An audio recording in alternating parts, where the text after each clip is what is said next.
This talented teenager from Rwanda, Jessica Kiza, won a full scholarship last year to attend San Francisco's Archbishop Reardon High School.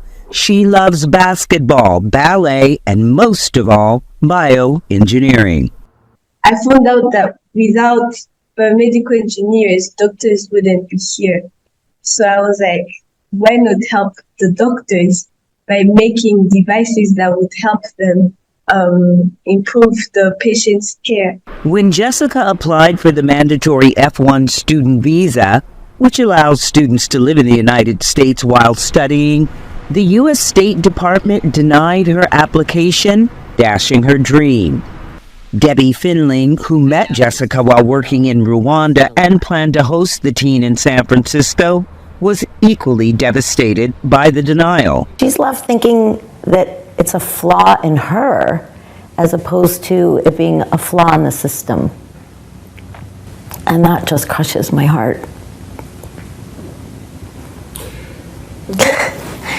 Jessica is among many international students denied visas to study in the U.S. A July report by the President's Alliance on Higher Education and Immigration found that between 2015 and 2022, the State Department issued a record number of F-1 visa denials.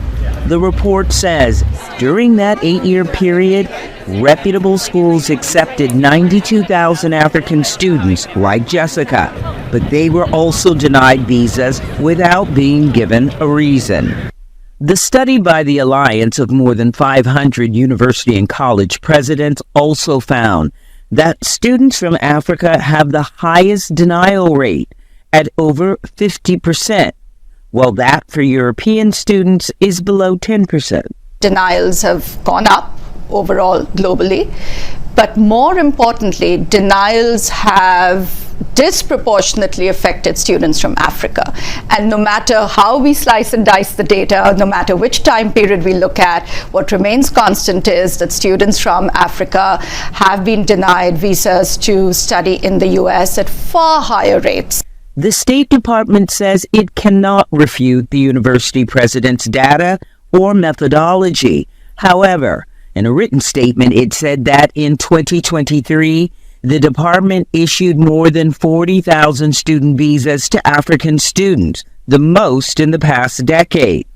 With regard to visa refusals, all visa applications are adjudicated on a case-by-case basis in accordance with the provisions of the Immigration and Nationality Act and applicable federal regulations.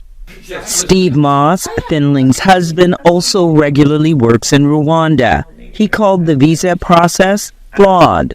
The system at the State Department has to fundamentally change. There needs to be transparency when there's a denial. It needs to be immediate. They need to be able to say specifically why there was a denial and provide empirical support for that decision. Jessica's host family hired immigration attorney Dahlia French to advocate for the teen. French says under U.S. law, anyone applying for a visa is presumed to want to permanently immigrate and must produce evidence that they intend to return to their home country. She adds that U.S. law doesn't require the State Department to tell the Rwandan teen why it denied her a visa. There's nothing that can be done to appeal that decision.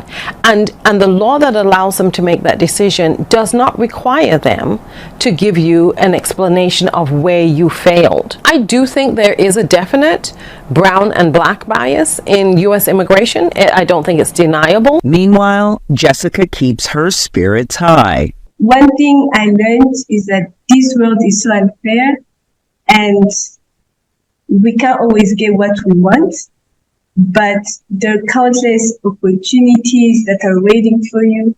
So hold on your dreams.